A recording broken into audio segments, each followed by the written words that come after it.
And welcome to our Mariners preview show of September. And as much as the Mariners had just an amazing month of August, we have to move forward because now September is going to be the new month, and it is expected to be the complete opposite. But anyways, before I keep getting carried away, this is Rooftop Sports, not Rooftop Mariner anymore, and I will talk about it just a little bit later. And we've got our star, the rising star, Jay Trident Podcast, who's monetized to the point where now he's getting memberships all of a sudden. So congratulations to you, Jay Trident Podcast. Just trying to get on your tail now. But before we even get started, first off, subscribe to my channel as I'm on 684. I've noticed that 44 of you subscribed to my channel since last Friday, and I really do appreciate that. It's giving me the confidence to keep this thing going. Also get Jay Trident Podcast to 2,200 and get me to 700. At first, I wanted 1,000 by the end, but I'm thinking that's a little bit delusional. Planet Earth, let's go for 700 by the end of this show. So we've got quite a bit to talk about. We're going to talk about the Seattle Mariners, reflecting how they did in August, and then looking into September, and then my own new announcement. So first, it started at the end of July, where if we remember, the Seattle Mariners made that trade where they traded Paul Sewald to the Arizona Diamondbacks for Josh Rojas, Dominic Canzone, and Ryan Bliss. And I will say it, in my first opinion, I said, yep, the Mariners completely just nuked their season. This is Kendall Graveman 2.0. It's over. They just nuked the bullpen. Rojas isn't going to be much of an upgrade. Canzone, it's like, I'd still rather have a broken Kelnick. That's how I felt.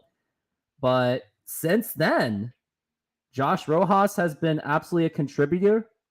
Dominic Canzone has been playing very well. Even Ryan Bliss is at least hanging around in Tacoma. And Paul Sewald he got a save when it was against Texas. So it looks like it's been going well since. Now, Trident, what was your thoughts when that trade happened? And I've got a video up on it. I liked the trade. I thought it was good value for a reliever. And the Mariners have had a good history of developing these guys. They've picked up the Topas, the Sewalds off the street. They've kind of turned them into valuable relievers. And I thought to get position players for a relief pitcher was a good deal. Now, I certainly thought it was going to hit the bullpen's depth and be something that they're going to have to make up for in the back end. I like the Canzone acquisition. I really like Josh Rojas. I thought that was going to have a nice impact and an upgrade over Colton Wong.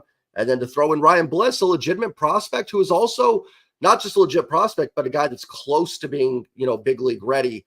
I like the deal at the time. It has certainly worked out, so far well for the Mariners, at least in terms of the value they've gotten from Canzone and Rojas versus the value that Sewald has given the D-backs. And like you said, the nice thing is Paul has blown a couple saves, but luckily none of them were against Texas. So, he helped the Mariners a little bit on both ends.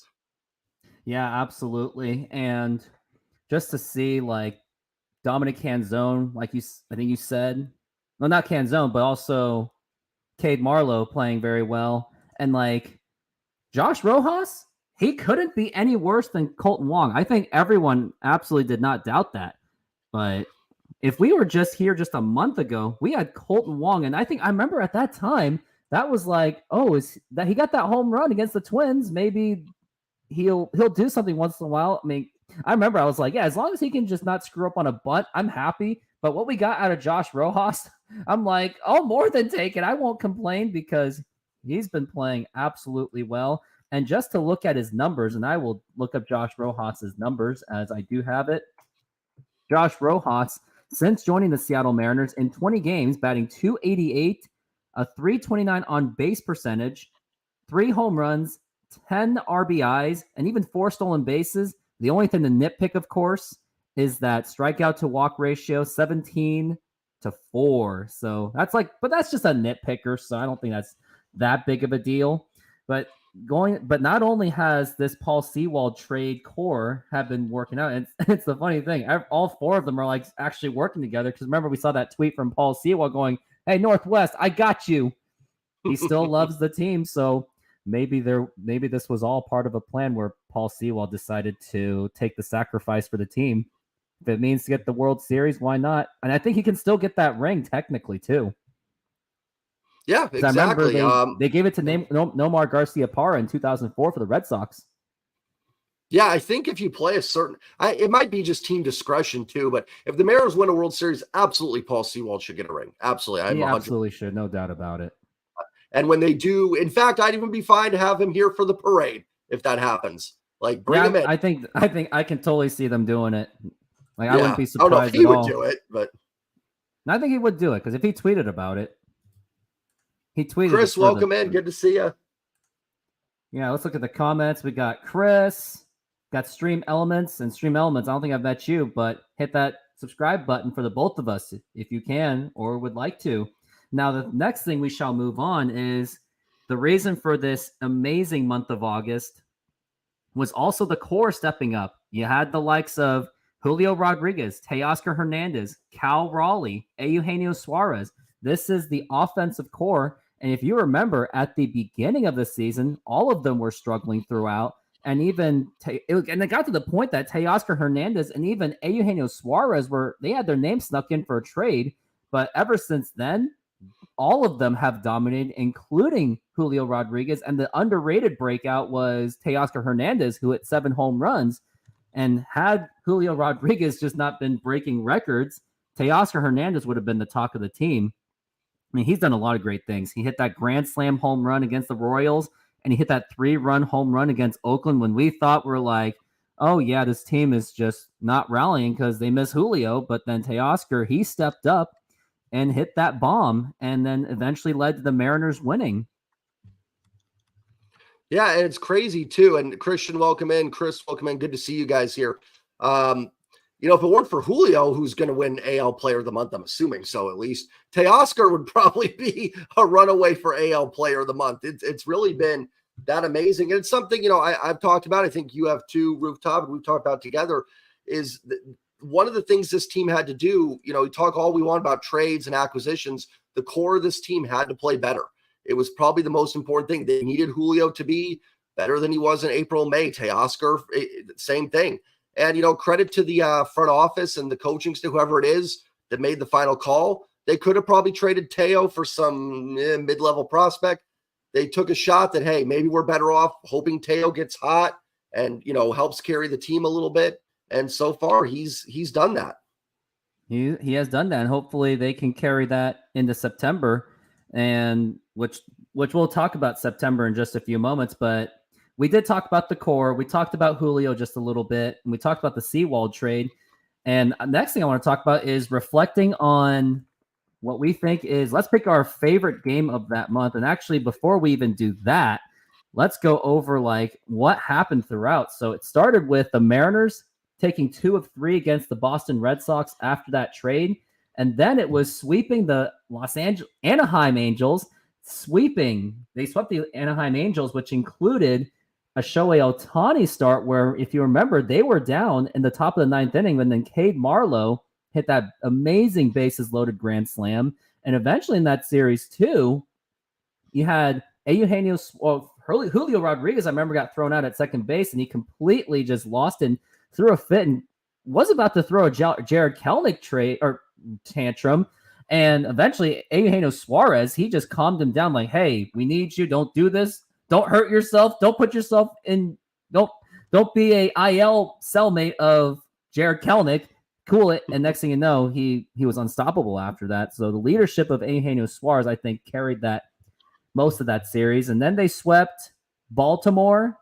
No, not swept Baltimore. They swept the San Diego Padres, which also included Julio Rodriguez doing that silly home run, rob the home run magic trick.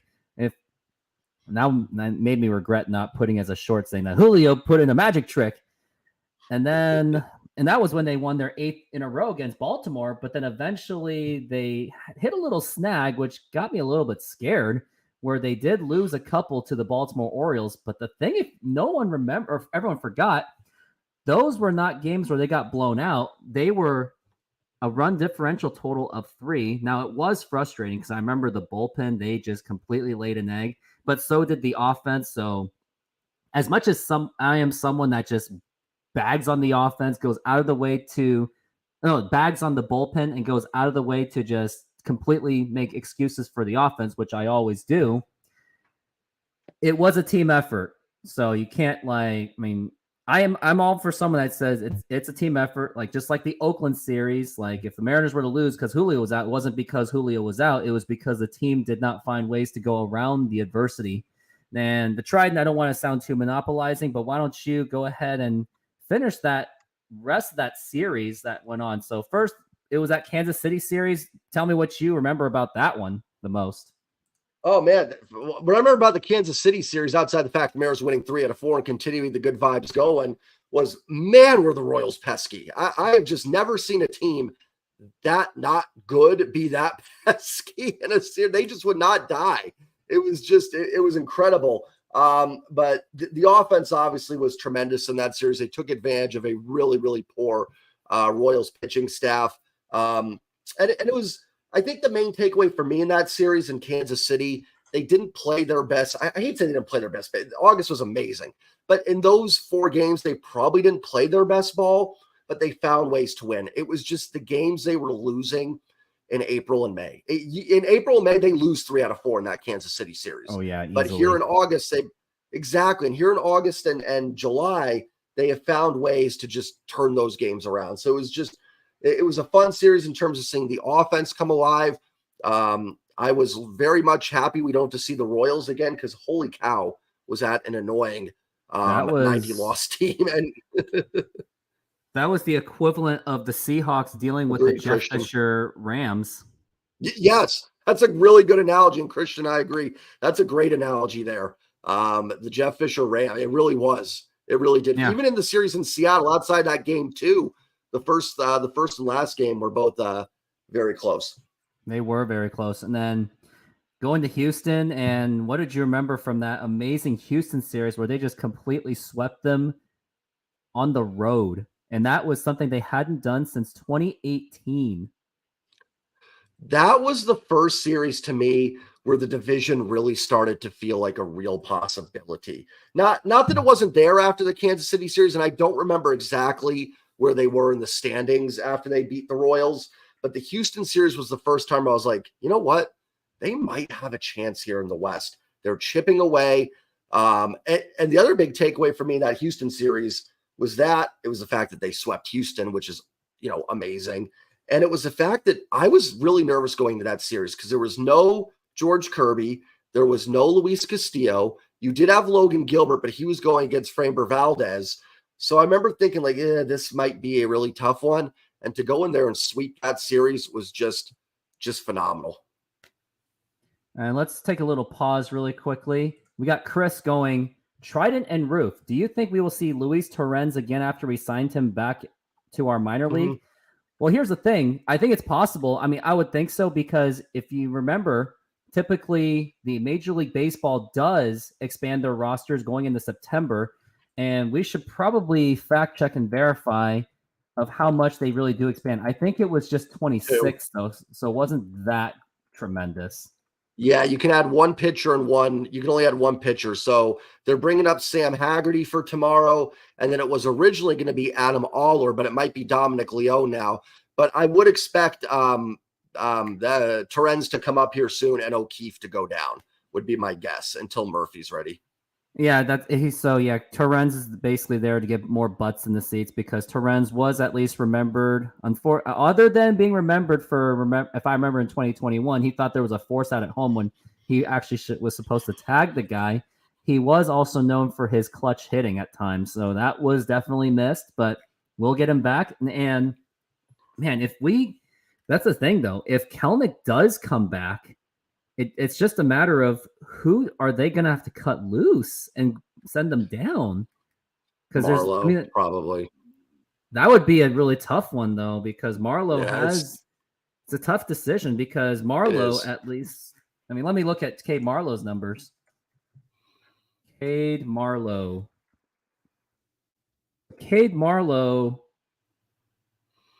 233, 327 on base percentage, 4 stolen bases. I mean, he does the dirty work, but then once you have Kelnick comes back. Yeah, but that's as if Kelnick is ready. But I do have confidence in him because if you remember in September, he does turn it up, which is why I'm trying to patent a nickname for him, Mr. Late September, like Derek Jeter, Mr. November, Reggie Jackson, Mr. October, Jared Kelnick, Mr. Late September. he just gets a nice little chunk of the month there. But no, Yeah, it's a really tough decision because Marlowe's done a nice job. He has cooled off a little bit with the bat, but he's played good defensively. He's been good on the base paths. You know, you don't want to do it. You'd love to keep him up as well, but I just don't see who else you would send down. It just, you know, it's a left-handed outfielder, so it just makes the most sense for the switch. And with Kelenic up, I mean, Marlowe's going to probably lose playing time anyways. It would be nice if it was the old September call-up rules when you could just bring up like 40 guys back in the day. It used to just be able to expand to the whole 40-man roster. I think they should. I think they should still do that because I do too. Reason why they should do that is because that way you can rest some of your stars and just let the kids play and give them more playing time.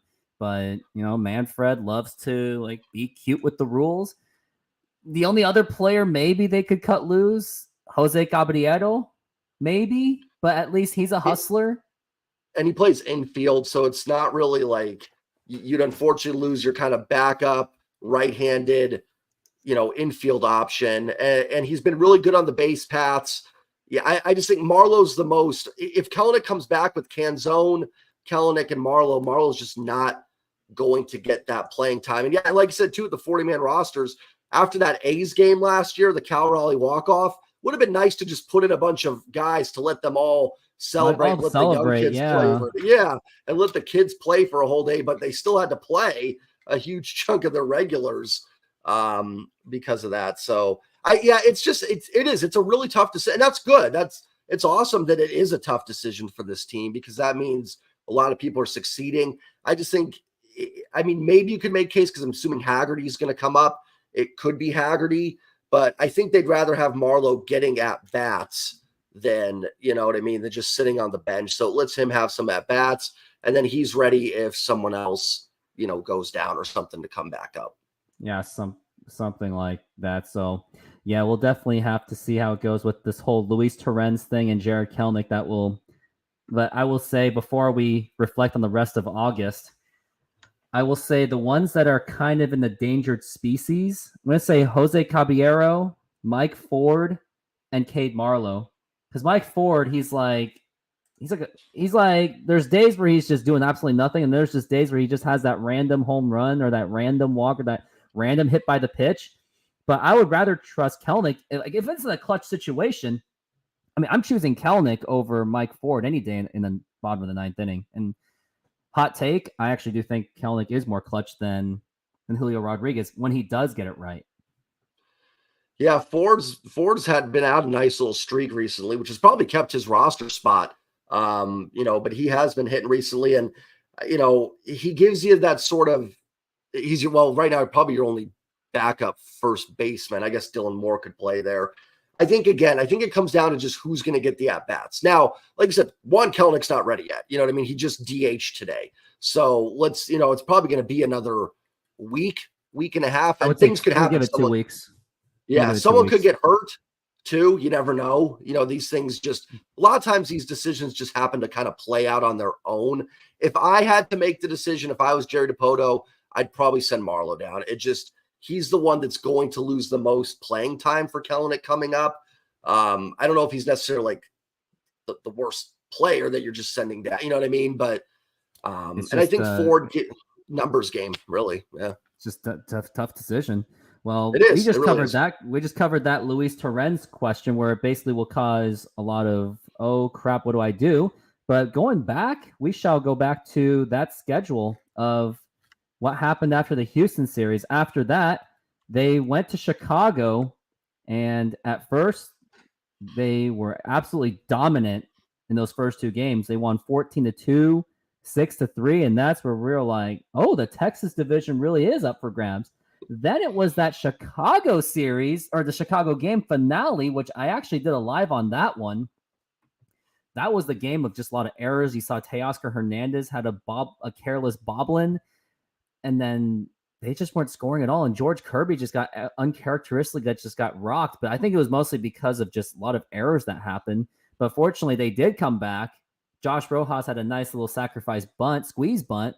Then Eugenio Suarez eventually scored in the winning run at the time. But then Munoz, he just completely lost it. I think it was just because his slider was just gone that day. He was just afraid to use that fastball.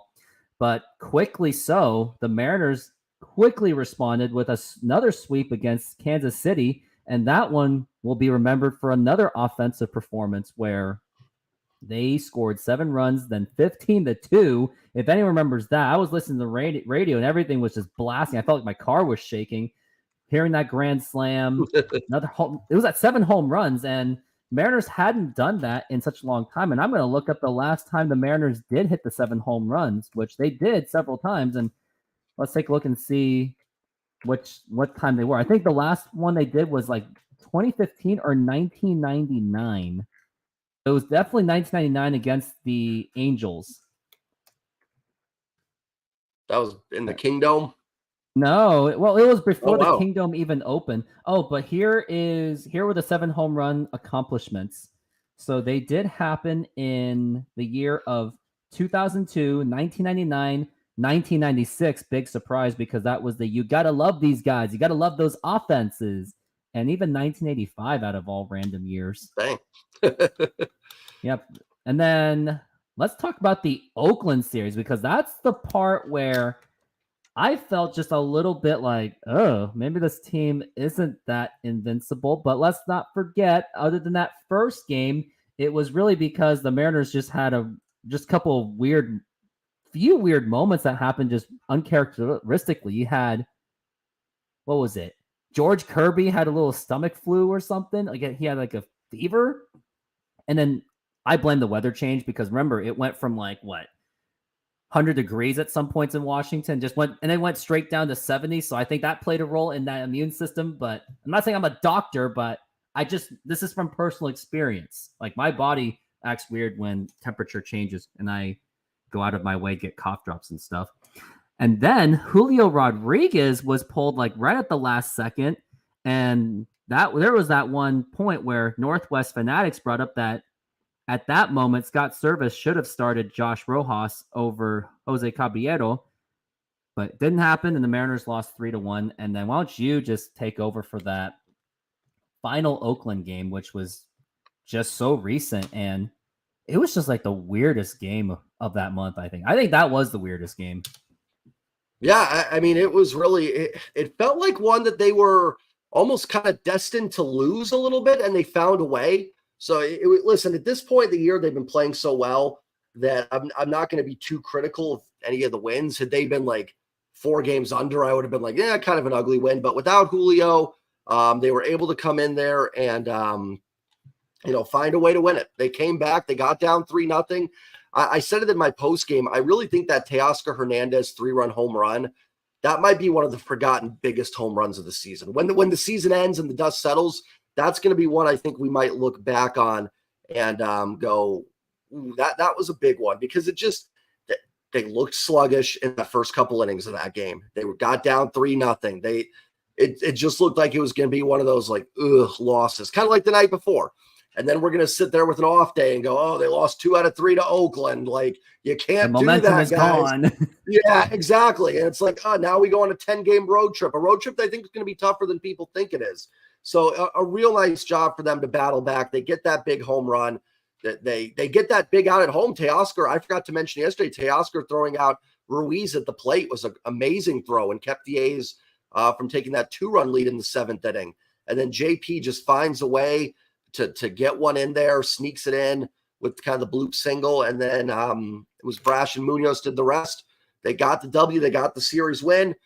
Last 2 games, not my favorite games of the season by any means to squeak it out against the A's, but they need wins. They got to win. And now we get in this off day and ready for, like I said, I think a road trip, and I think you've talked about it too, Rooftop. I think it's a tougher road trip than some people are going to think coming up.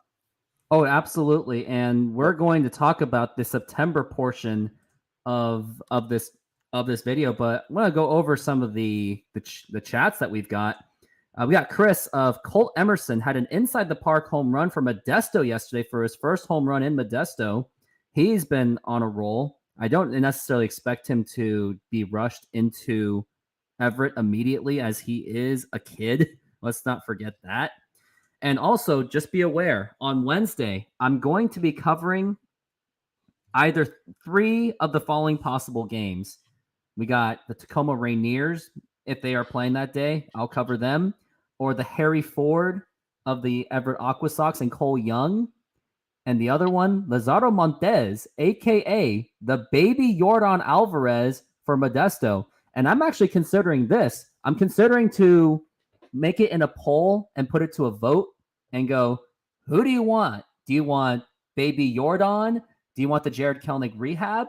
Or do you want the Harry Ford and the Cole Young show? So, I mean, I will say it's a pretty tough decision on which one I want to do. And it's not even, and here's the thing, like, I'm doing it just because I want to just experiment a minor league baseball game. Like, I could, like, even if I get 0 views and like 0 subs, I will still say it was worth it because I love covering minor league baseball games. I love going to the games. The vibe's completely different, and you get to see who is the next up and coming talent. But I'm going to take a look at that Tacoma Rainier schedule really quickly to see, because it'll be September 6th is the day I'm intending to cover minor league baseball. Oh, so that's not going to work for me because I'm in that zone of hashtag don't quit your day job. So it's going to be either the baby Mariners, Jordan Alvarez, or the Cole Young and Harry Ford show. And yes, I will make sure I make the polls a little bit more exciting. Like, I'm not going to go, oh yeah, Aqua Sox or Modesto. Nah, you got to spark it up and go baby Jordan Alvarez or Harry Ford and Cole Young. So yeah, so be aware of that. And I am expecting to do that show. And it'll be a lot of fun. Now, let's take a look at more. We got Julio Rodriguez. When is he coming back? Well, I heard they say tomorrow. Friday. Yeah, that's what we're hoping. And census say that he may start as a designated hitter, which he should because that soreness is pretty not good. I've got some other, and everyone else is just talking about college football. Well, yeah, you can go chat that. And then Sour Vanilla, I think he mentioned, or I don't know, he or she, Sour Vanilla, Rooftop. I've been seeing you in Northwest Sports Fanatics and live chat. Yeah, amazingly, when I was at Best Buy, I had the game on my earbuds because I was doing truck night. That's where I was doing like that's Tuesdays is when like all the items come in and I have to like stock everything.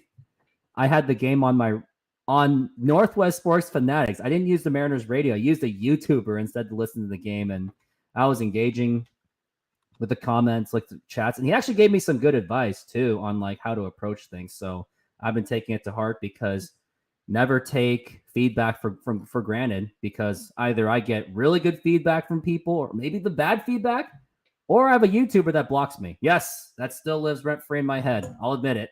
Thanks a lot, Mojo Man. Mariners Mojo.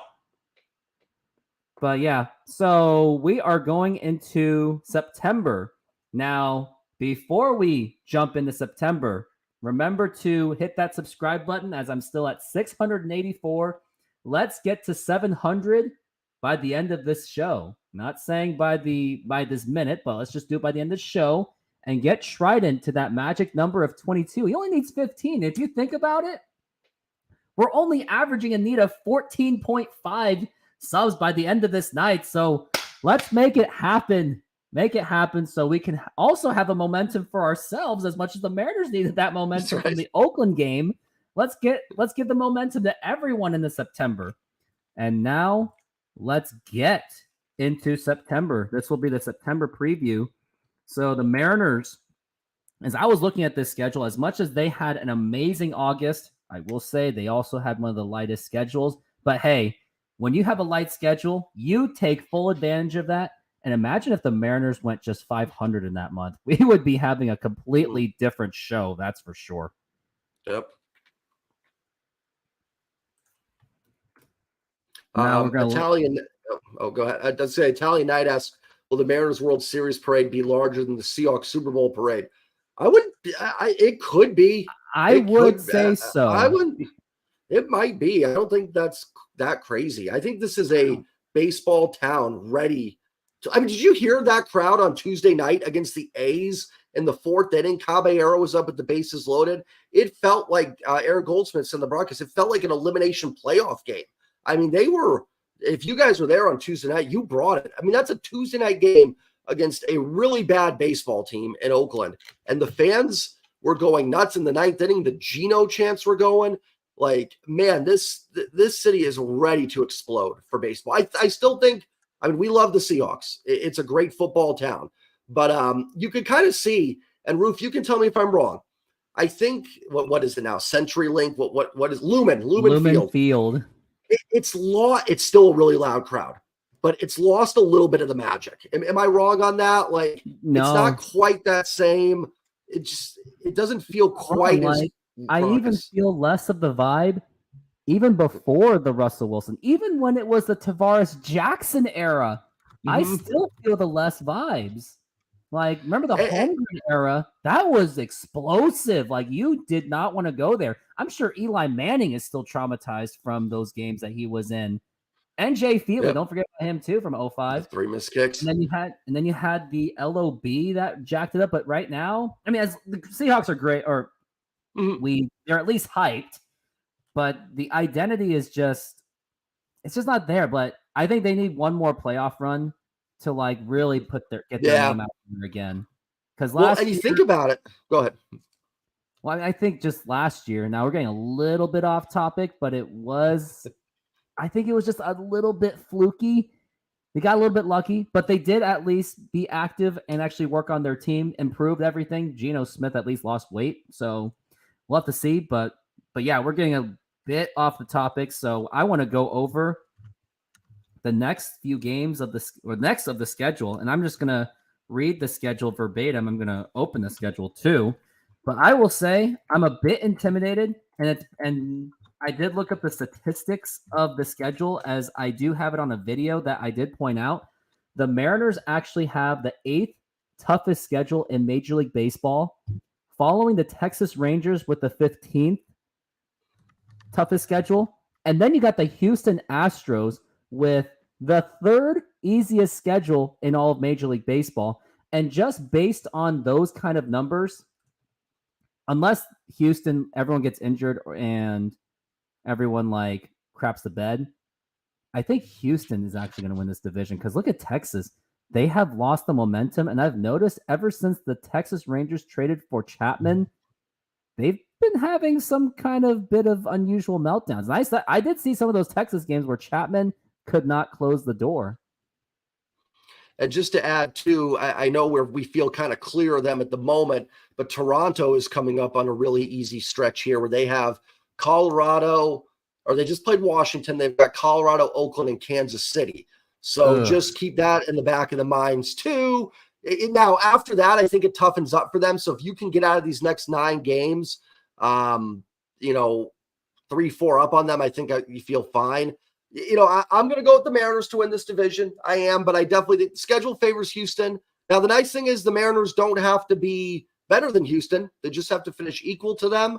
So that's the good news too, is it's Houston that's got to make up another game in there still. So to me, it's going to come down to the last 10 games. Unless something crazy happens, I really think it's going to come down to those final 10 games. And if the Mariners can go 6-4, 7-3, 8-2 in there, I think they win it. You go 5-5. Even 5-5 would be okay. 5-5, I would say. True. If they are at least going like 2 of 3s and like maybe split against like Tampa, and they go 5-5, I think even a 500 Mariners team should at least get them the 3rd wild card spot. At least going just 500 should at least do the job. But anyways, let's look at that schedule. So we've got, first, you're going up against the New York Mets at New York. Now, yes, the Mets are absolutely falling apart. The only spotlight of that team is literally Dan Vogelbach at this very moment, and maybe Brandon Nimmo, but that's not saying much at all. But I still expect this to be a tough series because you're going to New York. you're never going to get an easy game out of it. Like I even remember the 2003 Mariners struggled against a tanking New York Mets team. And then you got the young and hungry Cincinnati Reds led by former Mariner David Bell, which I think he has done a good job managing that team. I think some of that came from Lou Piniella back in the day. I think Lou Piniella may have inspired him to be a manager, and look where he is. Now, Cincinnati has been a little bit coasting-ish, but they still have a chance to even make the playoffs. So I expect that to be a very competitive. And don't forget, Noelvi Marte, who has been called up recently, maybe he'll have I want some payback for the team that traded me. So watch out for that if he's still playing. Then you got at Tampa Bay, who is basically at this point just fighting for their top wild card spot. I don't think they'll catch up to Baltimore unless that Bautista injury does hamper them a bit. So either way, either they'll fight for that number one spot or they'll try to get that division. Then you got Anaheim, where yes, Shohei Ohtani is basically useless as a pitcher now at this point because of that torn UCL. But don't forget, Angels are going to be at that nothing to lose kind of mentality maybe. Or unless they're like just completely devastated, maybe some of those young kids, if they have any, maybe they'll play spoiler. So I would say the Angels stretch is probably going to be the easiest out of all of them. I think it's going to be at least easier than the Oakland series for sure.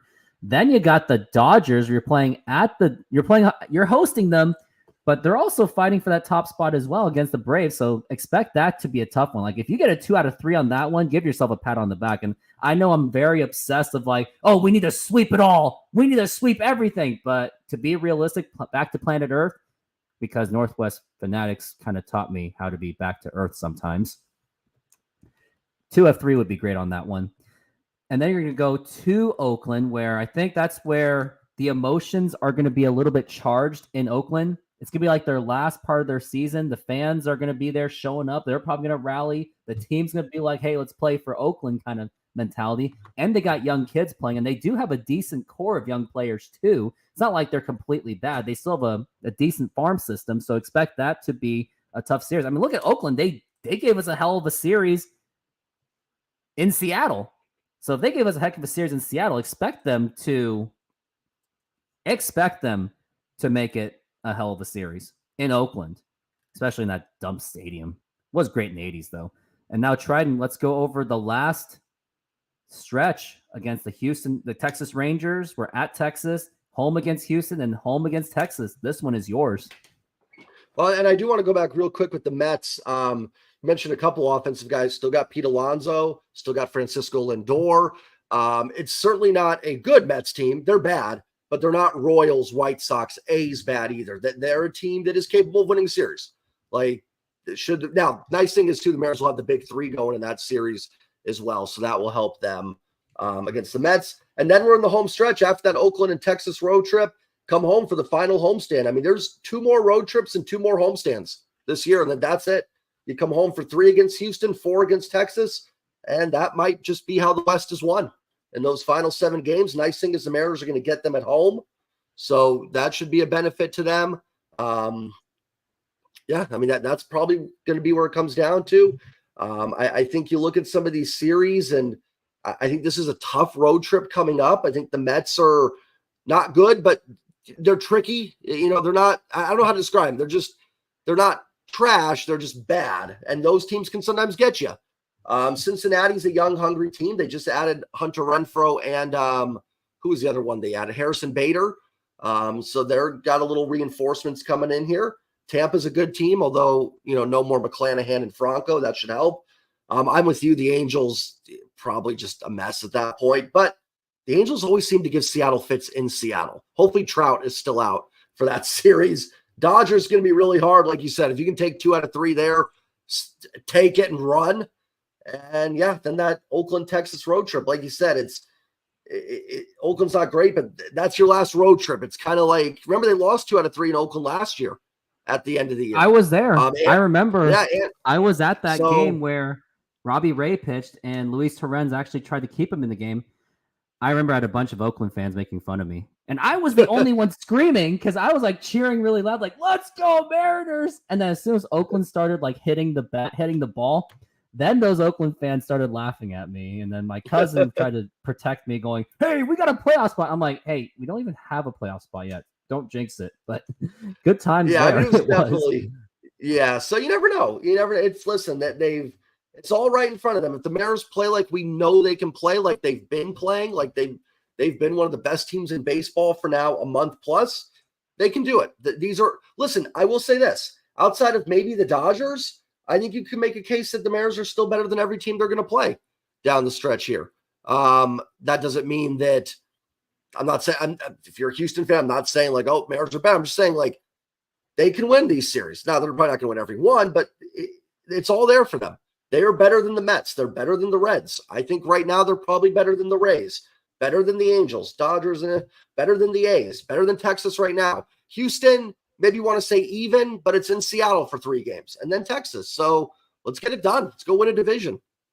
And let's not forget, maybe Texas may have that last meltdown, because I remember watching Urinating Tree video on the Texas Rangers. They have a lot of these random last month meltdowns. So, and with a 15 toughest schedule for them, not like it's that Houston schedule, maybe Texas, if they don't get their crap together, they could be in trouble with that kind of schedule. And it's not like, it's 15th. It's not like it's not necessarily a tough schedule, but it's not necessarily an easy schedule. Yeah. But with how they're doing right now, you still don't want to go into September with that kind of schedule.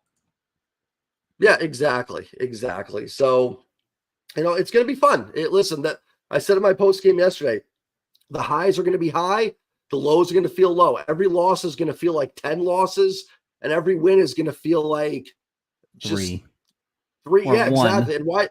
Yeah, exactly. Each win is going to be like, and listen, it is what it is. We're Mariners fans. We are not used to this competing yet. For me, it's a new feeling. So while you guys know I'm a super optimistic person, there's always that back of my mind that each loss is going to lead to like just the downfall. Like had Teoscar Hernandez not step up, had JP Crawford not step up, we could be like, oh crap, we're going into the Mets. Mets. It's not going to be hard to rebound from that. And realistically, the only, and like I said, I know I'm someone that's like all obsessive about sweep everything, win out. But for this month's respect, like realistically, the only series I can see a sweep happening, maybe the Angels, and that's if Shohei Ohtani is out and Mike Trout. And even then, they're still going to give it a game. I still don't see the Oakland series as a sweep, because they're going to be in Oakland. You have the fans like going, keep our team. Yeah, I mean, it's hard to. I always struggle. Sweeps are hard to predict because it just like look at this last series. They didn't sweep Oakland. I mean, they could realistically sweep the Mets with Kirby, Castillo, and Gilbert. I think the Mets are tougher than people think. I don't necessarily think they're going to sweep, but that's possible. Cincinnati, Tampa, no. I think, like I said, the Angels, Ohtani's definitely not going to pitch. Hopefully Trout's still out there. That could definitely be one where you go, yeah, I kind of want to sweep it. Dodgers, probably not. I mean, Oakland, I'm with you, like, on it, but they're still really bad. Like, it's not certainly anything crazy the Mariners could sweep. So I think the series you look at, I think Oakland, the Mets, and the Angels are possible sweeps. Not saying they're going to, but they are. The rest, yeah. The rest are going to be ones where you take a series win. You take a series win, and maybe even Tampa, you just take the split, honestly. Depending on how the Mets and Red series go, yeah, I'd be fine with that. If you win the Mets series, win the Red series, I'll take getting out of. Yeah, I'll take that. That Tampa's a good team. They're going to be in the playoffs. There's nothing wrong going on the road and splitting 4 there. Now, also, too, some of it depends on what Houston and Texas are doing. You know what I mean? Like if they just rattle off win, then you kind of need more, but we'll see what ends up happening. It will be an absolutely fun month, and the month of September may include me going to a Mariners game on the 25th of September, and that could be the time where maybe something could be decided. That could be the game where Mariners win and they're in, Mariners win the division, or anything could be possible. I still don't really have necessarily a plan of how I'm going to do lives. I was thinking about it after all the lives we do together. I think me doing a live there and you with me simultaneously would actually not be realistic because of the delays So Yeah. it'd be too much. You'd It'll be be like, off. I tried that with Mike, and there were times where it was like, he was just way too ahead, where I kind of just lost my energy because of that. well, yeah, But hey, it's so hard to do it when someone's that far ahead because it's just like it's tough when you're on the other end of that, when you're the one that's behind to call the game then and to have that because you're just listening to the other person. So it makes it really hard. someone's already doing the spoiler. So, but yeah, I think ultimately it's Yeah. like you should do your own thing because I mean, you got to salvage all the views. I'll go there.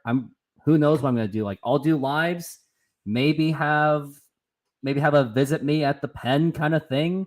Talk to Rooftop. Maybe if I get That'd be good. 1,000 more people will recognize me. But I think I'm due to go to a game, and maybe that one person would be like, "Hey, it's Rooftop." No, absolutely. Absolutely. I know Mojo does meetups and stuff too. So make it happen. Oh yeah, Rooftop versus Mojo. Get it There you out of go. our systems. Throw down in the pen. Yeah, throw down the pen. Who can throw the fastest fastball, or who can hit a wiffle ball better? Who knows? But I think that is pretty much what we've been covering. But actually, let's go over this. Like, let's talk about things that the Mariners must do for the remaining of the month. For me, I'm going to say it comes down to the management of the team. And I know, and I'll admit it, I'm the biggest Scott Service hater ever. I really am. But I'm trying to channel my emotions better about it. But I will say, when it comes to the last month, it comes down to management. It's about how you lead your team through adversity. Like if an injury happens, you got to like rally the team, got to inspire the team that even if an injury happens, you still got to get after it. It's also about making those key critical decisions where I still think Scott has like much room for improvement on like when he is selecting his pitchers. So that's something he will have to keep in mind. Also making wiser lineup decisions because there were some, well, if not a lot throughout the past year or past season. Well, even in August, there were some decisions where I go, wait, why are you doing this? So I would hope that September, he will be ready to go. He'll make the better decisions. So I think this will come down absolutely to management. Mariners have the personnel, and I don't think anyone really doubted the personnel other than that Colton Wong didn't really figure out how to bunt yet. So, but other than that, the personnel's there. You got Julio at center field. You got Cade Marlowe and Dominic Canzone platooning once in a while. You got Teoscar Hernandez is on fire. Eugenio Suarez, the leader, and arguably should be the Gold Glove winner. J.P. Crawford, shortstop, the anchor, the captain of this team, man who gets on base. Josh Rojas, the upgrade over Colton Wong. Dylan Moore playing that role of the Rich Amaral and the Mark McLemore role very well. Ty France, at least he picked up just a little bit. Mike Ford hits a home run once in a while. Got Cal Raleigh, and hopefully if Tom Murphy is back, and who knows if he's back, that will be another. I'm telling you, the personnel is there. Don't forget the pitching. The pitching is there. Got Luis Castillo, Logan Gilbert, George Kirby, Brian Wu. And now who's a fifth one? Did I just forget the fifth one already? Bryce Miller. Did you say Bryce Miller? Bryce Miller. Yeah. How'd I forget about the starting pitching is there? The only thing I'm just concerned about is bullpen. I know the bullpen is a top 3 in the league, but Andres Munoz is the streakiest closer that I have ever seen so far. So just keep that in mind. But it's all going to come down to management and leadership. Personnel is there, talent is there. Now it's about how you lead this team to the playoffs and through adversity, because management does matter. And to their credit, they got them through. They had some tough times in the beginning of the year, and they've gotten through it so far. I think for me, I definitely agree with everything you said there. I will say on the field, I think I got two things. So getting Kelenic and Tom Murphy back, I think, is huge. I think we've seen Cade Marlowe kind of cool off a little bit. He's swinging and missing a lot. Kelenic strikes out too, but I think we just have more faith that Kelenic is, just more established. Getting Tom Murphy back is huge because their lineup right now against lefties, I mean, obviously on Tuesday, Julio wasn't there. That hurts. That was a rough lineup. And I know Ty France got hurt also, so maybe this isn't the best example, but it was a lot of the A's were able to kind of play the platoon matchups all game because you had so many guys in there that were just not unable to, that struggled against lefties. So I think getting Tom Murphy back would be huge. And then my other thing that I wouldn't say I'm concerned about, but is just how's it going to hold up? Bryce Miller and Brian Wu. They've been great. I'm not saying they haven't, but how are they going to hold up in a pennant race? These are guys that we pretty much beginning of the year didn't expect to really see up at the big league level this year. And now they are right smack dab in the middle of a playoff push. And now with Kirby kind of being slotted in this series, like in Cincinnati, it's going to be Wu and Miller back to back. How are they going to handle that? How is that going to work for the team? So those are the two big things for me: getting Kelenic Murphy back and Brian Wu and Bryce Miller, and how they hold up here down the stretch run. Because you get in the playoffs, then you can just kind of roll Gilbert, Kirby. Yeah, gosh, can't speak to that. Castillo, Gilbert, Kirby, and then one of them. But right now, you need them both. So that's kind of my keys, along with everything you said. Yeah, I like those too, about getting everyone back. How our rookies could actually like handle the big situation. And before I elaborate a little bit further, this guy just told me a joke. Trident and Roof, do you think we will see Diego Castillo anytime soon? No. He has Leave been him better there. this month. He actually has been pitching better. I will say, if you look at his numbers last few weeks, now I don't think he's coming back up. I don't even think he's on the 40 man, is he? That's the other issue, is they'd have to DFA someone. So probably not, Chris. I So wouldn't probably want not. to. Yeah. He was one of our more erratic pitchers. He gives me that Jose Mesa feel. He has been better though recently. So I don't think so. I think we'll see Leon. I think we might see Adam Aller. Could see Bizzardo back, Baroa at some point. We'll see what they end up doing. But I think all those guys right now. We didn't even talk about Leon. Let's talk about Dominic Leon. So it was recent, and some Mariner fans actually kind of got excited. They got the nostalgic feel that Dominic Leon is back on the Mariners. I know I can't speak at all, but Dominic Leon is back on the Mariners. Mariner fans got that nostalgic feeling.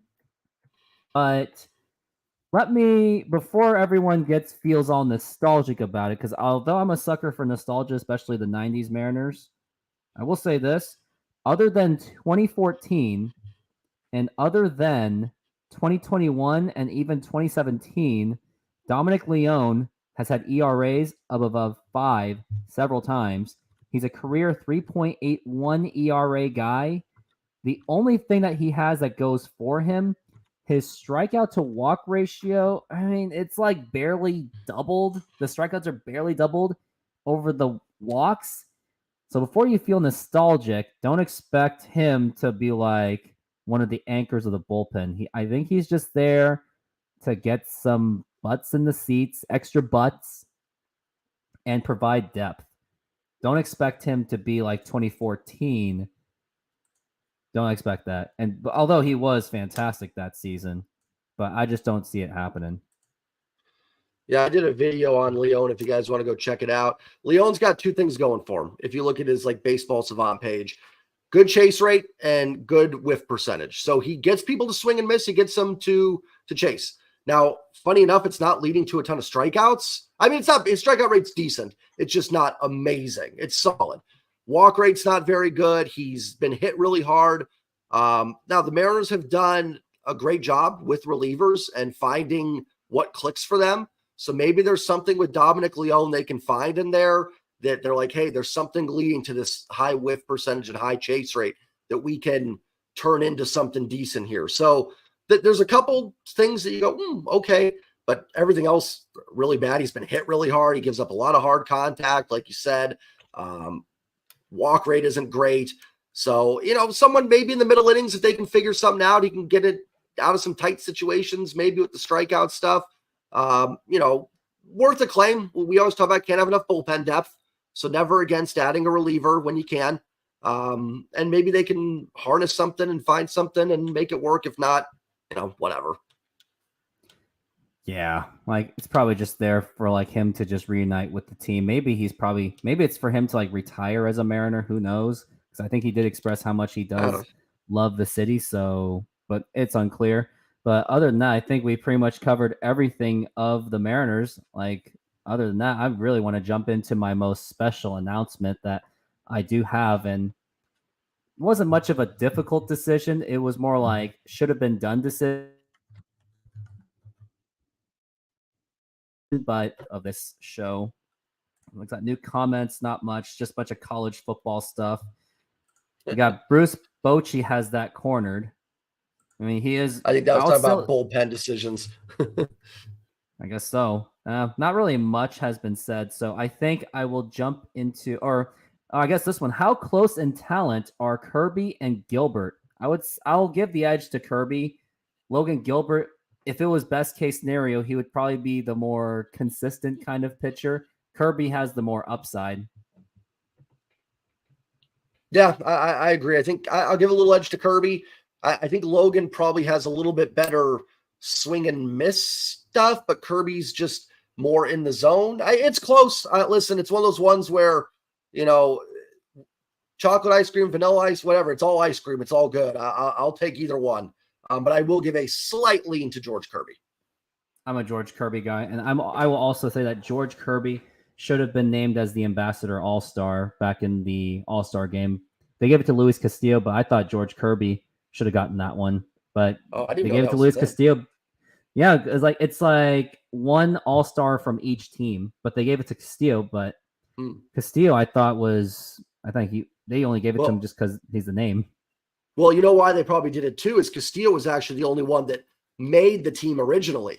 Kirby and Julio were at it after, so that could be why as well, because they probably did it before, maybe, because Castillo was the only one that actually made the roster off the bat. Well, I think I should say that Kirby should have made the roster right off the bat. Then it would have been Castillo. Oh, well, yeah. And if things really went perfectly for that All-Star game, Jared Kelenic and Teoscar Hernandez would have made the All-Star team, and Paul Sewald. Now that makes me want to talk about it just a little bit before I even get to this announcement. I'm going to look at the team right now, and if it was 2001 kind of status, they would have given it to, in my opinion, Logan Gilbert, George Kirby, Luis Castillo, and Paul Sewald. And then for the hitters, if everything went right, I think it would have been Cal Raleigh. J.P. Crawford would have at least been snubbed. Gino would have probably gotten barely snubbed. Teoscar Hernandez, and then Julio Rodriguez and Jared Kelenic. If everything went right, we would have had the 8 All-Stars. But hey, if I had a choice between an 8 All-Stars, but making it to the playoffs and then the World Series, obviously the World Series. Yep. Absolutely. But yeah, well, I think that is going to do it for the Mariners. Now it's time to talk about the future of my channel. So as you can tell recently, I just killed off the Rooftop Mariner, and now his name is Rooftop Sports. Now, why in the world did I do this? Because I was just thinking long term, and I looked at my numbers too, where just wasn't getting the subs and the views of just following the Mariners. And after watching the other YouTubers do it, and if I was going to make this my future, I had to go big and just make it Rooftop Sports. So what does Rooftop Sports even mean? Rooftop Sports means he is going to cover not only the Seattle Mariners and baseball, of course, but I'm also tapping into the football market, where I'm going to start doing some Seahawks post-game shows on a regular. Maybe Trident and I will do it.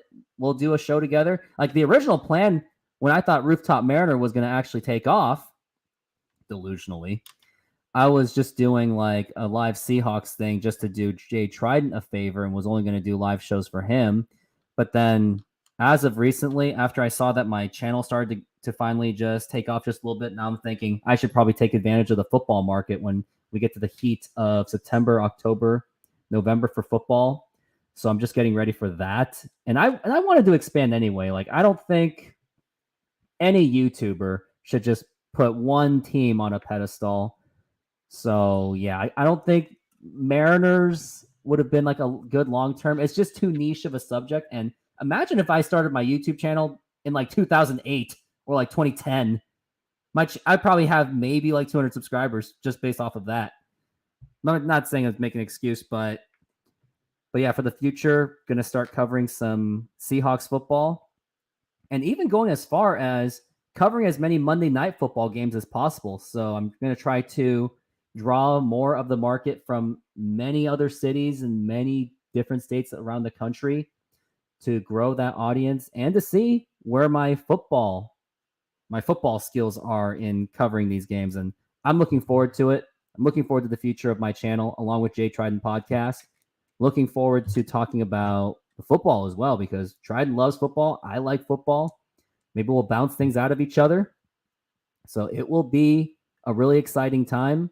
And if you are that excited for that future, hit that subscribe button as well, as I'm on 685. I did get a sub, so I'm very thankful for that.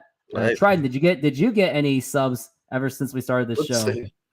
Let's see. Let me hit refresh on this.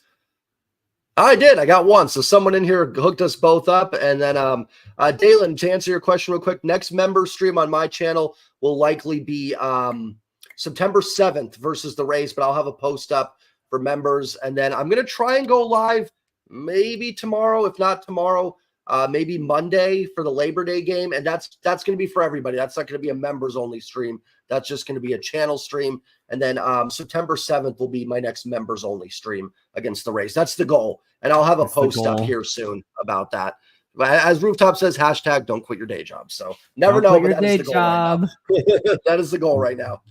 Question from Chris. Trident and Roof. Do you think we will see Ryan Bliss when the roster expands later? No, because they're only expanding it by one spot. Nope. If it was 40-man, maybe. But even with a 40-man, I don't think they would have done it because just of the situation. So I do expect him, if he is worthy of a prospect and if things go to hell next year, maybe June or May they'll give it to him. But as of now, our infield is pretty solid right now. I got Suarez, Crawford. Maybe it depends on second base with Josh Rojas. I mean, let's take a look at Josh Rojas's contract. As he's a free agent, then there will be much more decisions to be made with Josh Rojas. So let's take a look at it. I think right now Rojas and Kabe are doing enough that you're okay with it. Like Roof said, if it was 40-man, I think, yeah, come up, give him some at-bats, give him a shot. But they just, right now, I think you're going to see Haggerty up. Well, I think Haggerty already is up just because gives you an extra pinch runner, gives you someone that can play everywhere, gives you someone that's an okay hitter against lefties. And then obviously the other one's going to be a pitcher. So just not enough room right now, unfortunately, with these lower rosters for Bliss to come up unless there's an injury. I looked up Josh Rojas. He's a free agent as late as 2027. He has the arbitrations in there, so Mariners do have time to use him. So Mariners really do have the depth on their team more than what people think. So it'll be exciting future for the Mariners. But until then, it's all about the New York series, and hopefully, realistically, I think it would be a 2 out of 3 best case scenario. But if they get a sweep, I mean, I won't complain one bit. But just got to look at how George Kirby is, how Julio Rodriguez is. Those are going to be the keys. And it's going to be also, and if those guys aren't going to be effective or available, it's also going to be about how this team is managed, how good the lineups are, how good the bullpen decisions are. Rooftop Sports, I'm going to have to get used to this. Well, you better get used to it because I'm already used to it, because as soon as I did the name change, I was like, yeah, you know what? This is a better idea. I don't want to just do Mariners. Like, I'm someone that has 2 jobs, and I would go insane if my life only had 1 job. So my life would go insane if my YouTube self would go insane if I was just doing Mariners the whole time and missing out on the Seahawks and like other sports, other things. So also basketball is also on the equation too. So we'll see. So it will be an exciting thing. But now for the upcoming games. So I'm going to definitely try to do more live streams. My next projected one is going to be Saturday and Sunday. So take a look at those for the Mets. But hey, if my job happens, hashtag don't quit your day job. But I will ask you guys on this one, knowing that both of us have our don't quit our day job moments, which we do, we talk about it all the freaking time. If you would like that moment to be more prevented, hit that subscribe button to help grow our channel, as we do want this to be our long-term kind of future. I'm not saying that we want to get rich off of it or anything, because no one should have that kind of mentality. You only do it because you love it. And if this is something I'd like to do, even if I do make a few cents, I'll still do these live shows because it is a very engaging thing to do while watching the game. Like personally, I just cannot watch the game just mindlessly looking at the TV. I got to feel like I'm engaging with the game. Rooftop, then again, Rooftop Sports, then people will say the same name with my display name. Oh, well, okay. But Trident, do you have anything left to say before we end the show? Because we are hitting an hour, and I think we got a lot covered throughout this entire show. Yeah, I'll just answer the last two questions in here. I did answer them in chat, but Chris asked about Nick Whitgren and Zach Muchenhern, who is the guy that they got for the flexing deal. I know Muchenhern was DFA'd. Is he still in the organization? But both those guys are depth. If someone gets hurt, maybe Whitgren because he has some MLB experience, but nothing more. He won't be up unless, again, if rosters were 40, then I could see Whitgren coming up, but I don't think you'll see him. And then Lane asked about Didi Gregorius. I think Gregorius got released. Didn't he ask for his release a couple weeks ago or something? I think Didi's out of the organization. I'm gonna look it up. Didi Gregorius. Yeah. I think he asked to be released, or the Mariners released him. I think it was around the time they got Ryan Bliss. It says he is a free agent, so I guess he did. Let me see where it was. I think he asked to be released, or they did. He opted out of his contract and became a free agent on August 2nd. I think he was like, screw this. I don't want to do this anymore. And they don't go to 40 anymore, Chris. It's just 28 now. They used to be 40 up until 2019 or 2021. Now it's just 28. So the rosters do not expand to 40 at any point. The Kraken and the Sounders are teams to consider. For your channel, I think he's talking about to do. I'm not a Kraken fan, so I can't do it. That's just... I can't. I love hockey. Yeah. That's just too much work, and I don't have the knowledge for both of them.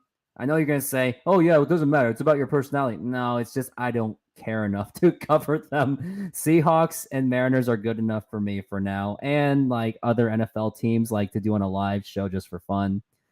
But that is it, and I absolutely appreciate you guys. We had as much as 20 consistent viewers in this show, so I definitely appreciate you guys being part of the show. And also stay tuned for Jay Trident's possible live streaming of the Mariners game. I won't be there because hashtag don't quit your day job.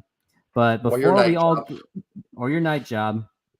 Now, before we go, hit that subscribe button as I'm on 685. Let me check and see if anyone else has done it. I hit the refresh button way too much. I'm at 685, so help me get to 700 by the end of this night. And Jay Trident, who's at 2186, get him to 2200 to keep that channel growing. And that is it. That is going to be it for today. Once again, thank you for watching. Thank you, Trident. Thank you to everyone. And everyone, have a great night. Get some good sleep and go Mariners.